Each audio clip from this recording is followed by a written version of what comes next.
साथियों नमस्कार। जो आज जीटी रोड लाइव में आपका स्वागत है। मैं हूं अभिषेक सिंह।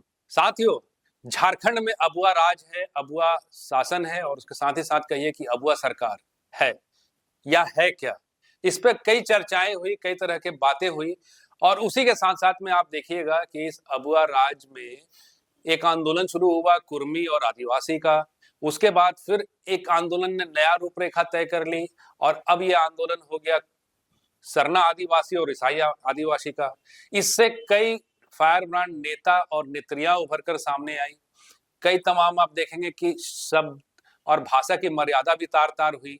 कई तरह के आरोप प्रत्यारोप भी एक दूसरे पे लगे। लेकिन ये बढ़ते बढ़ते बढ़ते बढ़ते अब इस हद तक हो चुका है कि इस राज्य के जो मुखिया हैं, झारखंड के सरकार के जो प्रमुख हैं, झारखंड के जो माननीय मुख्यमंत्री हैं, उनको लेकर के भी अब शब्दों का और अमर्यादित भाषाओं का इस्तेमाल किया गया। इसको लेके एफआईआर भी दर्ज हुआ और वो नेत्री अब क्या ऐसा है कि जेल भी जाने वाली हैं। जी हाँ, आप बिल्कुल सही समझ रहे साथियों। मैं बात कर रहा हूँ निशा भगत की।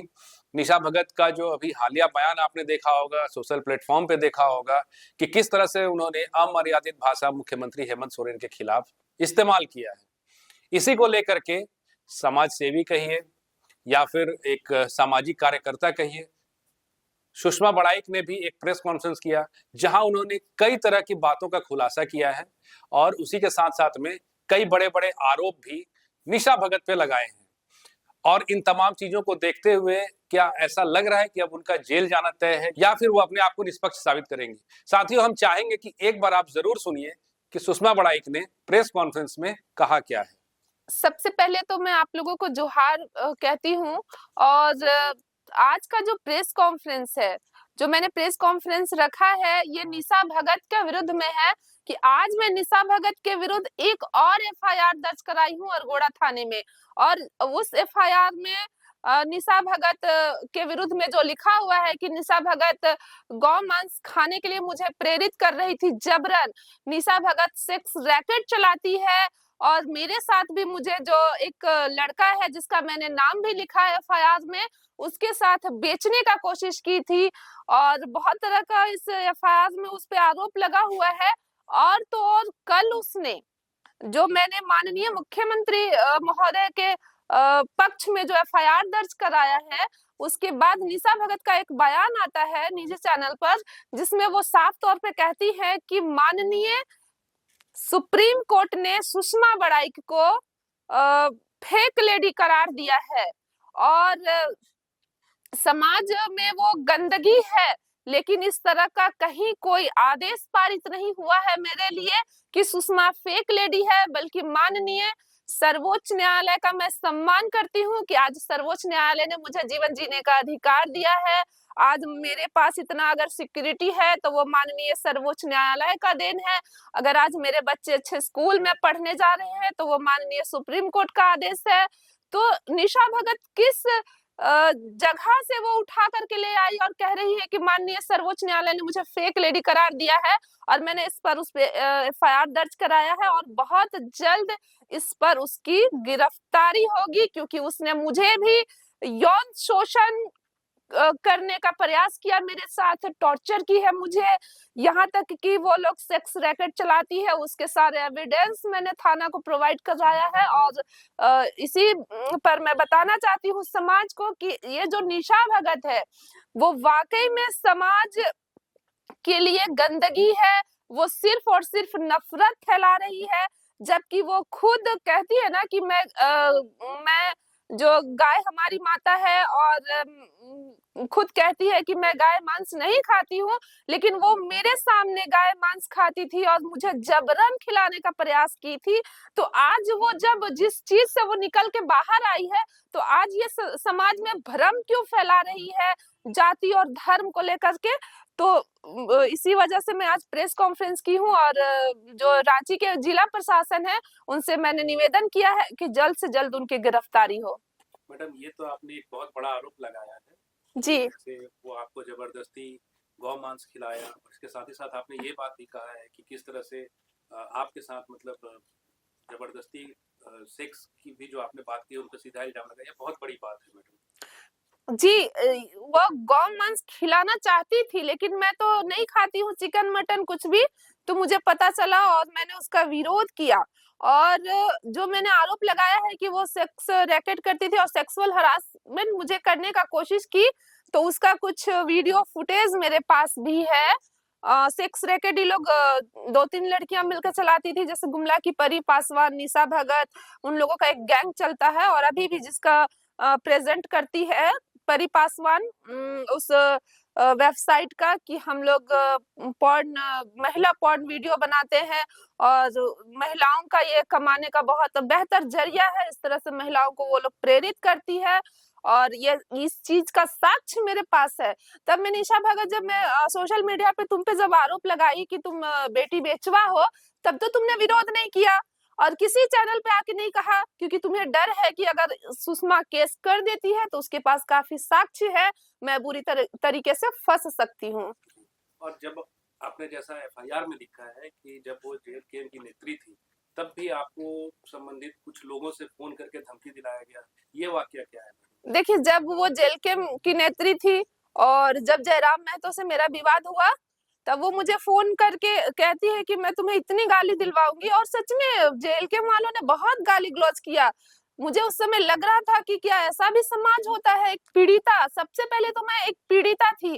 तो निशा भगत ने कभी भी ये महसूस करने का कोशिश किया कि सुषमा एक पीड़िता है, उसके साथ क्या गुजरा होगा, उसने क्या दुख दर्द को झेला है। अच्छा, अभी जो इतना बड़ा इल्जाम इन्होंने या फिर इतने बड़े बड़े जो आरोप लगाए, इतने बड़े बड़े अपशब्द कहे जो राज्य के मुखिया हैं हेमंत सोरेन के खिलाफ, इसको लेकर के आपकी क्या प्रतिक्रिया है? मेरा कहना है कि जो संवैधानिक पद पे बैठे लोग हैं, जैसे आप रिपोर्टर हैं तो आप भी संविधान का चौथा स्तंभ में आते हैं और मैं आपका भी सम्मान करती हूँ। तो उस गरिमा को मद्देनजर रखते हुए प्रोटेस्ट करना चाहिए। ऐसा नहीं कि आप कुछ भी किसी के विरुद्ध गाली गलौज करने लगिए। तो ये समाज में ये बिल्कुल भी ठीक नहीं है और ये संविधान का हत्या करने के बराबर है। तो आप कहाँ तक लेके जाएंगे? इसको मैं अब, इसकी अरेस्टिंग अगर नहीं होती है और जो पुलिस प्रशासन निशा भगत को बचाने की कोशिश करेंगे, उनको मैं सुप्रीम कोर्ट तक घसीटूंगी। निशा भगत जी तो लगातार बताती है कि वो समाज सेवा कर रही है और लोगों का दर्द जो है वो देख नहीं पाती हैं, इसीलिए वो ऐसा आवाज उठाती हैं। भले वो गलत शब्दों का चयन कर लेती हैं, लेकिन अंदर से कहीं ना कहीं वो पीड़ित रहती हैं या दुखी रहती हैं कि जो लोगों के साथ जो बुरा हो रहा है उसको लेकर के वो ऐसा बोली। तो आपको नहीं लगता कि आपको शब्दों पे नहीं उनकी भावनाओं पे जाना चाहिए? अच्छा, आप एक भी कोई भी केस उठा करके कोई भी मुद्दा हमें कोई प्रेस रिपोर्टर बता दे कि वो आज तक किसको न्याय दिलाने का काम की है, किसके लिए? सिर्फ सड़कों पे चिल्लाने से हो जाता है कि मैं नेता हूँ, मैं मंत्री बन जाऊंगी, मैं विधायक बन जाऊंगी? किस पीड़ित महिला के साथ वो खड़ी होकर के ये बोली है कि मैंने उसको न्याय दिलाया है? अभी डीआईजी ग्राउंड का ही एक सामने मामला आया था और वहाँ पे कोई भी नहीं गए थे, लेकिन वो गई थी और डट कर वो खड़ी रही, बल्कि उनपे काफी केस भी किए गए। तो वहाँ के जो पीड़ित रैयत थे उनके साथ वो खड़ी रही। देखिए, उस मैटर में मैं ये बोलना चाहती हूँ कि जो निशा भगत वहां डीआईजी ग्राउंड गई थी, वो माननीय उच्च न्यायालय का आदेश था और अगर उस पे हमें रोक लगाना है तो हम माननीय उच्च न्यायालय जाएंगे। जैसे कि 4 साल से एक पिटीशन पेंडिंग था, उसी सुनवाई के दरमियान उसमें स्टे लगाया गया कि सभी पीड़ित को मुआवजा दिलाया जाए। तो संवैधानिक तरीका होता है प्रोटेस्ट करने का। आप ऐसा नहीं कि जो जो लोग वहां पे ड्यूटी कर रहे थे, जो फोर्स तैनात थे, जो महिला फोर्स तैनात थी, आखिर उनकी क्या गलती थी कि आप उनको गाली गलौज कर रही है, आप उनके आगे सो जा रही हैं? तो वो तो अपना ड्यूटी निभा रही हैं। तो वो सरकार से पूछ के थोड़ी आएंगी कि आपको थप्पड़ मारना है या आपको हमें घसीट के हटाना है या तो हमें थाना ले जाना है। आप उस तरह का माहौल क्रिएट कर दी। एक संवैधानिक तरीका से आपको प्रोटेस्ट करना चाहिए। और अभी भी आपने उनके लिए क्या किया? क्या कोई पीआईएल फाइल करके उन्हें मुआवजा के लिए मांग की या फिर उनको घर देने का, पुनर्वास देने का कुछ निवेदन किया आपने सरकार से? ऐसा कुछ भी नहीं की है।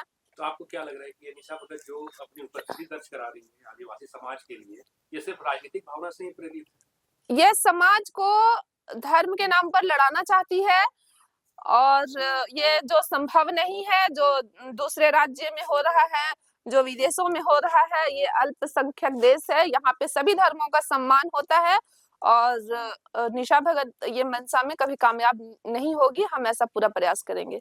और क्या वो जो कर रही है उसे राजनीति में अपने आप को उपस्थित करने के लिए कर रही है? बिल्कुल, वो राजनीतिक छवि बनाना चाहती है। उनको लगा कि जैसे जयराम ने तो गाली गलौज करके वो विधायक बन गए, तो मैं भी उसी तरह गाली गलौज करके विधायक बन जाऊंगी। आपने कहा था कि 24 घंटे के अंदर निशा भगत जी की गिरफ्तारी होगी, और 24 घंटे से ज्यादा हो गए और अभी तक गिरफ्तारी तो नहीं हुई। देखिए, निशा भगत जैसे कहती है कि मैं मुख्यमंत्री महोदय को घर से घुस के घसीट के निकालूंगी, घर में घुस के घसीट के निकालूंगी, तो उन्होंने ऐसा किया क्या? नहीं किया। तो हम भी प्रशासन को अल्टीमेटम दिए कि 24 घंटा के भीतर उसे अरेस्ट करिए, आप नहीं करिएगा तो हम भी घसीट के निकालेंगे। तो प्रशासन का एक दायरा है कि जब वो नोटिस तैयार करेंगे, उनको नोटिस भेजेंगे, अरेस्टिंग की प्रोसेसिंग हो रही है और वो बहुत जल्द अरेस्ट होंगी। तो साथियों, आपने सुना सुषमा बड़ाइक ने कहा क्या है, और ये बहुत गंभीर आरोप है किसी भी एक नेत्री के ऊपर, और आने वाले वक्त में निशा भगत पे ये कितना भारी पड़ने वाला है, और साथ ही साथ निशा भगत किस तरह से अपनी प्रतिक्रियाओं को रखती है, इसका इंतजार रहेगा। इसके लिए साथियों हमें आपको इंतजार ही करना है। साथियों, आज के लिए बस इतना ही। जाते जाते आपसे यही आग्रह है कि अगर आपने हमारे चैनल को सब्सक्राइब नहीं किया तो जरूर कर लीजिए, हमारे वीडियो को लाइक शेयर और कमेंट जरूर कीजिए। आज्ञा दीजिए, नमस्कार, जय हिंद, जय भारत।